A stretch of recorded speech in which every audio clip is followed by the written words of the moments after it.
Hello, everyone. It's 5 o'clock.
Come on in. Come on. Gonna get started at 5:03. So in 1 minute. Hey, how are ya?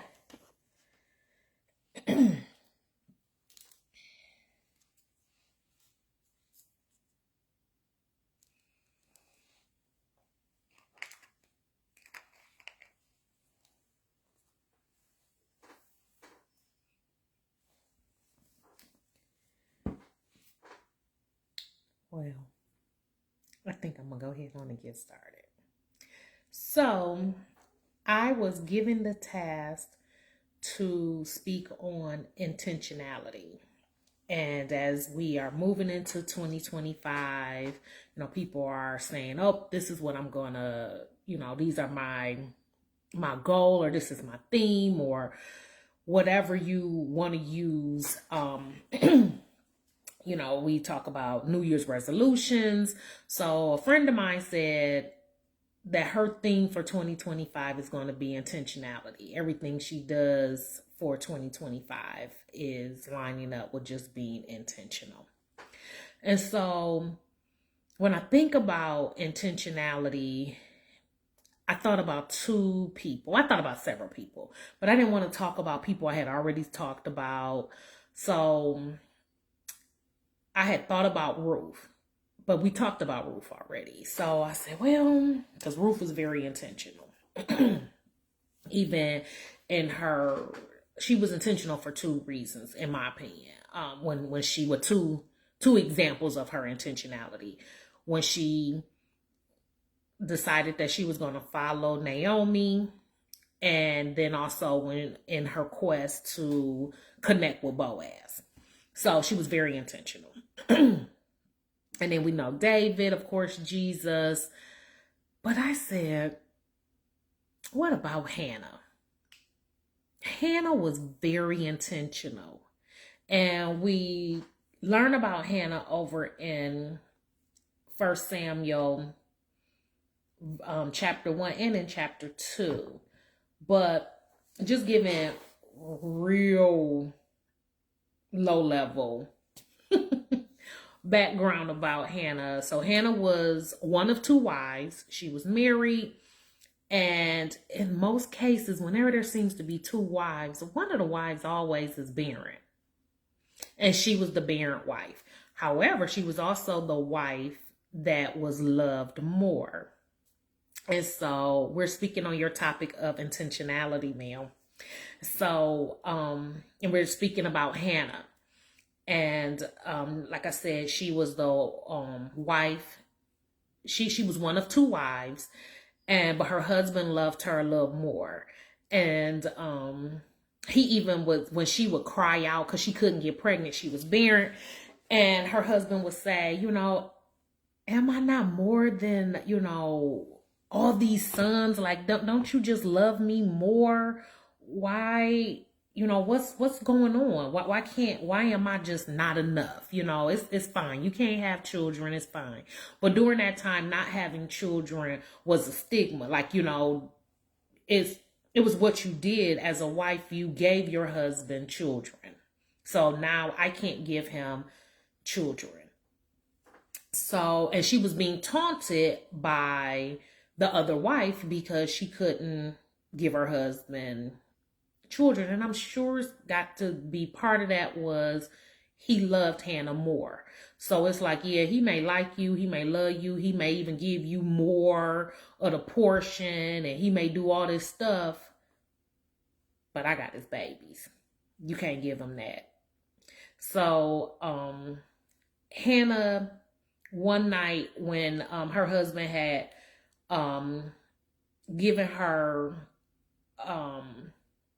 that's what he said. So I'm sorry, he says, you know, don't I mean more than you than 10 sons? Because like I said, a son was like the thing. He, you know, and after she had ate with her husband, she went back to the temple. When she went to the temple, she was praying and she was making a vow to God. And this is 1 Samuel chapter 1, verse 11. It says, and she made a vow saying, mighty Lord, if you will only look at your servant's misery and remember me and not forget your servant, but give her a son, then I will give him to the Lord for all the days of his life, and no razor will ever be onto his head.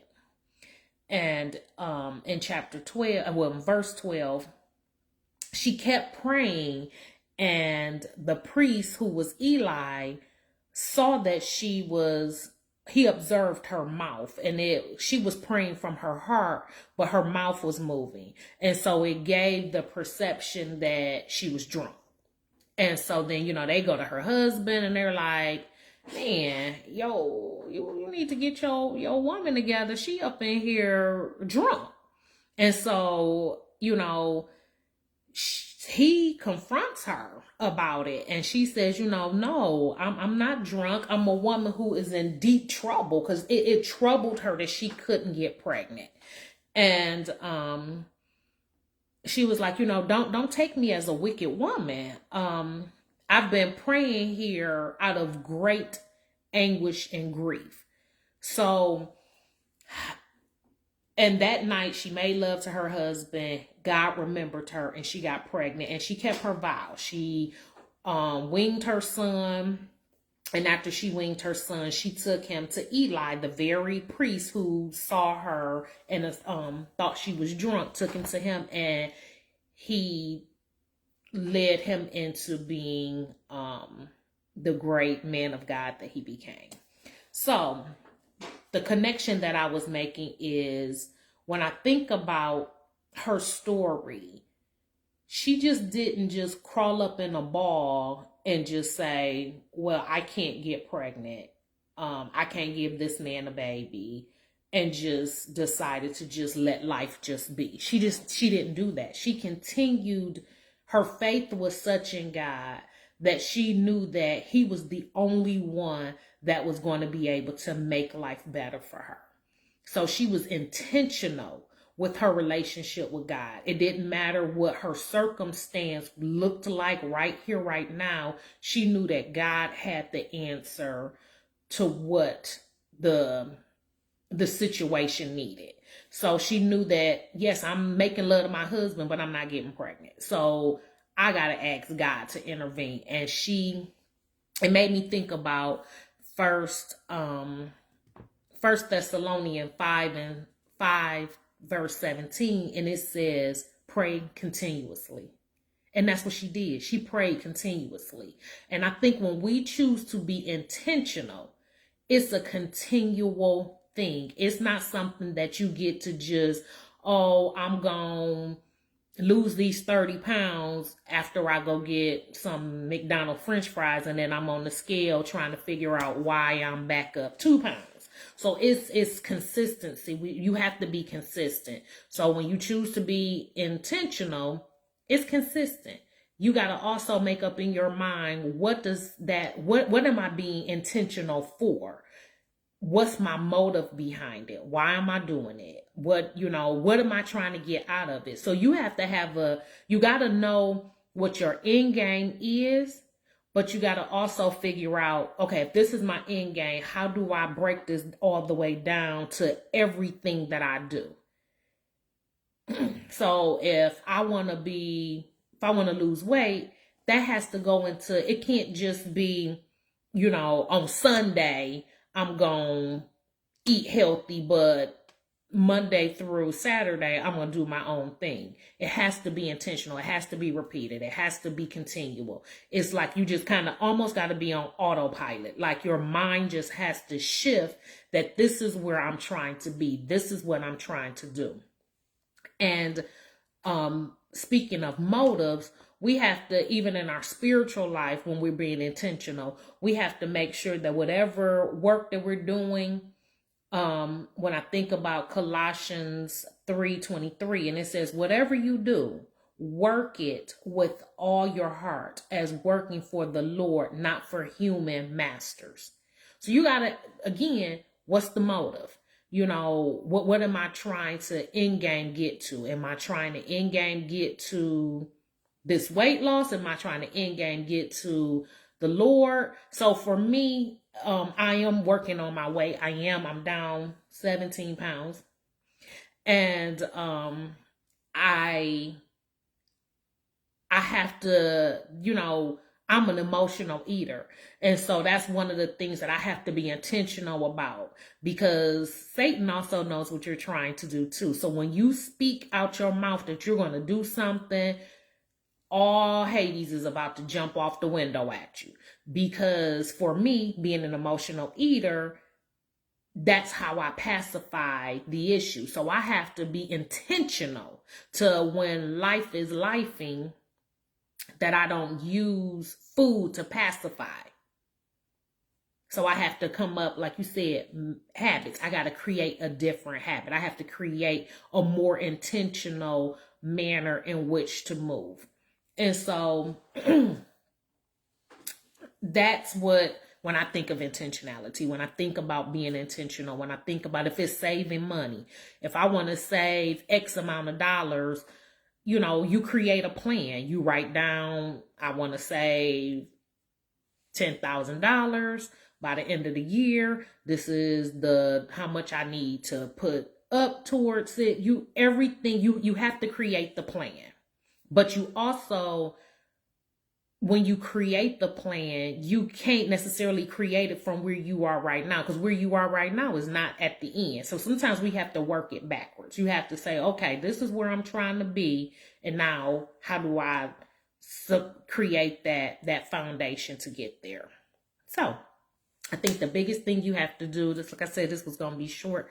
Biggest thing you have to do is know what it is that you want to do. In Hannah's case, she knew she wanted to have a baby. But it was, I want to have a child, but I also want to serve God. And so in having this baby, Lord, I'm willing to give you back this child. I'm not going to keep it for selfish gain. So her motive was bigger than just, I want to be a mom. I want to give my husband a baby. Can you imagine having you want something so bad, but the very thing you want, you'll give to God, completely give it to God. So we have to ask ourselves, what's our motive? Create the plan and stay consistent with it, and do it as if you are doing it unto God. And if you can't do it as if you're doing it to God, then maybe that's the sign that it needs to be removed out of your life. So if you're being intentional, got mixed up in some petty, it might be time to let that go. That maybe them people, maybe that job, maybe that situation. You got to figure out, you got to go back to everything got to be motive. Why am I doing it? Because if you can't do it unto God, that God can be glorified in some way, shape, or form in it, it's probably not the best thing, or going to manifest into anything positive anyway. You may feel good in that moment, but then what? So that's it, y'all. I will, Lord's will, see y'all later. I'm so happy I was able to do this, because at 4 o'clock this morning, we lost power. I didn't know when the power was going to come back on, but I was here. I was able to still honor God. We got our power back on in a couple of hours, but I've made this commitment to do this for 1 year.